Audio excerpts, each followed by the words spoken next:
गांव की बहन में। फूलमती काकी, अंजलि दीदी के लिए शहर से फोन आया है, जल्दी से भेजो दुकान पे, नहीं तो फोन कट जाएगा। हाँ हाँ बेटा, अभी भेजती हूँ। अंजलि बेटा, तेरे लिए शहर से फोन है, सब काम छोड़ के जल्दी जाके सुन ले, नहीं तो फोन कट जाएगा। हाँ माँ, अभी जाती हूँ, जरूर मीनाक्षी दीदी का फोन आया होगा। हाय अंजलि। नमस्ते दीदी, मेरा मतलब हाय, कैसी हो आप? यहाँ तो सब ठीक है। मामा मामी कैसे हैं? तू कैसी है? मेरे तो एग्जाम्स होने वाले हैं, हर रोज कॉलेज जाना पड़ता है, lectures, extra classes, private coaching. ओ मैं तो इतना थक जाती हूँ, क्या बताऊँ। आपकी कॉलेज वाली बहन जी आपको इतना पढ़ाती है, तो घर कब जाती हैं आप दीदी? अरे नहीं नहीं, ये सब सिर्फ मेरी प्रोफेसर नहीं पढ़ाती, मैं अलग से दूसरे टीचर्स के पास भी पढ़ने जाती हूँ। दीदी फिर तो आप बहुत थक जाती होगी ना, आप ना पैदल मत जाया करो, टांगा ले लिया करो दीदी। नहीं मेरी भोली बहन, ना मैं पैदल जाती हूँ, ना ही यहाँ टांगा मिलता है, मैं बस से जाती हूँ और थोड़ी दूरी के लिए रिक्शा ले लेती हूँ। सच्ची? वहाँ पर टांगे नहीं, बस चलती है? वाह, वो भी हर रोज? हमारे गांव में भी बस आती है, दिन में 2 बार। यही तो खास बात है शहर की, यहाँ बसें पूरा दिन दौड़ती हैं सड़कों पर, और सिर्फ बसें ही नहीं, कार, स्कूटर और ट्रक भी, और तो और थोड़ी दूरी पर तो हवाई जहाज भी है, जहाँ से हवाई जहाज आसमान में उड़ते हैं। अच्छा दीदी, मैं फोन रखती हूँ, बुआ जी फूफा जी को मेरा नमस्ते कहना। हाँ माँ, हम लोग शहर में क्यों नहीं रहते? बुआ जी, फूफा जी और मीनाक्षी दीदी तो शहर में ही रहते हैं। अरे क्योंकि तेरे बुआ जी की शादी शहर में हुई थी, इसलिए बेटा। शादी से पहले वो भी तेरे पापा और दादा दादी के साथ गांव में ही रहती थी। तो फिर बा, मुझे शहर भेज दो ना, मैं भी शहर देखना चाहती हूँ। इतनी बार मीनाक्षी दीदी से शहर के बारे में सुन चुकी हूँ, अब मैं भी वहाँ जाकर देखना चाहती हूँ। बस आप मुझे शहर भेज दो। ठीक है, इस बार गर्मियों की छुट्टियों में कुछ दिन रह आना शहर, अपनी बुआ के घर। अब तो खुश ना? हाँ माँ, बहुत खुश। आप देखना मैं शहर जाके कितने मजे करती हूँ। अंजलि अगले दिन स्कूल जाती है और वहाँ अपने सारे दोस्तों को अपने शहर जाने की बात बताकर चिढ़ाती है। अरे श्रद्धा, शीतल, सरोज, तुम लोग इन गर्मियों की छुट्टियों में कहाँ जा रही हो?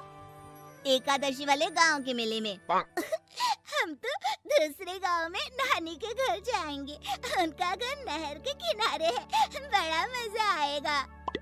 हम इस बार कहीं नहीं जा रहे, बल्कि हमारे घर में रहने के लिए मेहमान आएंगे। और तू? अरे मेरा क्या है, मैं तो बस पास वाले शहर जा रही हूँ, अपनी बुआ जी के घर, वहीं रहूंगी कुछ दिन। तुम लोग चिंता मत करना, मैं चिट्ठी लिखूंगी तुम सबको वहाँ से। पापा मुझे तो चक्कर आ रहे हैं, जी घबरा रहा है। बेटा, शहर आने की जिद भी तो तूने ही की थी, अब पहली बार बस में चढ़ी है तो यही होना था, भुगतो अब। अरे मामा जी, अंजलि, आप लोग आने से पहले बता तो देते, मैं लेने आ जाती बस स्टैंड तक। आओ आओ भैया, आओ बेटी अंजलि। माँ बुआ जी कैसे हैं वहाँ, और भाभी कैसी हैं? सब ठीक है, बस अंजलि जिद कर रही थी कुछ दिन आप लोगों के साथ रहने की, सो छोड़ने आ गया। दीदी, आप मुझे शहर घुमाने ले जाओ ना, मुझे भी शहर देखना है। हाँ हाँ चल, तैयार हो जा जल्दी से। अंजलि तैयार होने जाती है और कुछ देर बाद जब बाहर आती है तो अरे ये क्या कर दिया तूने, मार्केट तक ही तो जाना है, इतनी डार्क रेड लिपस्टिक, इतने बड़े बड़े झुमके और चूड़ियां और चेहरे पर इतना सारा पाउडर। मेरी बहन, ऐसे नहीं चलेगा, जा और ये सब हटा के आ। अरे कैसे, क्यों? मैंने शहर आने के लिए इतनी मेहनत से ये सब इकट्ठा किया था, और वैसे भी मैंने देखा है मोहल्ले की राधा काकी के टीवी पर एक फिल्म चल रही थी, उसमें हीरोइन ना ऐसे ही तैयार होकर जाती है घूमने। सब पता है मुझे, मैं तो ऐसे ही जाऊंगी दीदी। अंजलि शहर की चकाचौंध को देखकर बहुत हैरान और खुश होती है। ऊंची ऊंची इमारतें, सड़क पर दौड़ती गाड़ियाँ, बड़ी बड़ी दुकानें, उसकी एक्साइटमेंट का ठिकाना नहीं था। दीदी, ये छोटा सा कमरा सड़क के किनारे क्यों रखा है? इसमें कौन रहता होगा? ये कमरा नहीं, पीसीओ है, पीसीओ। यहाँ पर लोग फोन करने आते हैं, सिक्का डालकर। ओह, हमारे गांव में तो दुकान पे ही जाते हैं बात करने। अच्छा चल, तुझे रेस्टोरेंट में खाना खिलाने ले चलती हूँ। Excuse me, 2 plate noodles please and 2 Cola. Meenakshi को ऑर्डर प्लेस करते हुए अंजलि बहुत ध्यान से देखती है और थोड़ी ही देर में ऑर्डर लेकर वेटर आ जाता है और खाना टेबल पर रख देता है। अरे, ये लंबी लंबी सेवइयाँ खाते कैसे हैं दीदी? और इसके साथ कोई अचार, प्याज, मूली कुछ भी नहीं दिया, बस ये छोटा सा पेट खुजाने वाला दे दिया है। गांव में तो छोटे छोटे चावल ही होते हैं जो कि हाथ से ही खा लेती हूँ। अब इसे कैसे खाऊं दीदी? एक्सक्यूज मी, एक चम्मच प्लीज, और लिटिल प्याज और अचार और मूली और एक गिलास मट्ठा, वो बाद में। हाँ, अब ये सब सुनकर आसपास बैठे लोगों को हंसी आ जाती है। मीनाक्षी भी अपनी हंसी किसी तरह रोकने की कोशिश करती है और वेटर मुस्कुराता हुआ वहाँ से चला जाता है। अंजलि समझ नहीं पाती कि सब किस बात पर हंस रहे थे, लेकिन वो छिप जाती है। दीदी, मुझे लगता है कि मुझे इन सेवइयों को ऐसे ही खा लेना चाहिए, इसी पेट खुजाने वाले कांटे के साथ। एक काम कर, तू मुझे खाते देख, जैसे मैं खाऊं तो भी वैसे ही खा ले।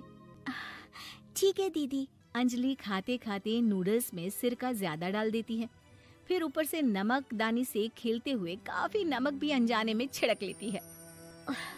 अरे, ये क्या क्या खा लिया? अरे हाय हाय, कितना कड़वा है। पानी पानी, ये काला शरबत ही पी लेती हूँ। और जल्दबाजी में अंजलि जल्दी जल्दी कोला पी लेती है, जिससे उसके नाक में झंझनाहट होती है। दीदी, मुझे ले चलो यहाँ से।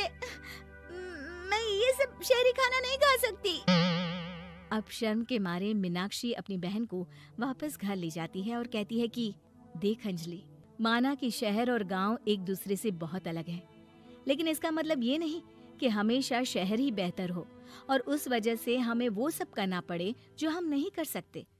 शहर में सहूलतें तो हैं ही, पर चुनौतियां भी हैं। हम जहाँ भी रहें, हमें कभी अपने आप को कम या ज्यादा नहीं समझना चाहिए। और किसी भी नई जगह में ढलने में समय लगता है, उसके लिए तुम्हें दूसरों की नकल करने की कोई जरूरत नहीं है। बेटा, घूम लिया शहर या अभी और घूमना है? नहीं पापा, मैं अपनी गलती समझ गई हूँ। आप गांव ही ले चलिए मुझे। उम्मीद है कि आपको हमारी ये कहानी पसंद आई होगी। कृपया हमारे चैनल को सब्सक्राइब करें और सभी अपडेट्स के लिए बेल आइकन जरूर क्लिक करें। और हाँ, वीडियो लाइक और शेयर करना मत भूलिएगा। Bye bye.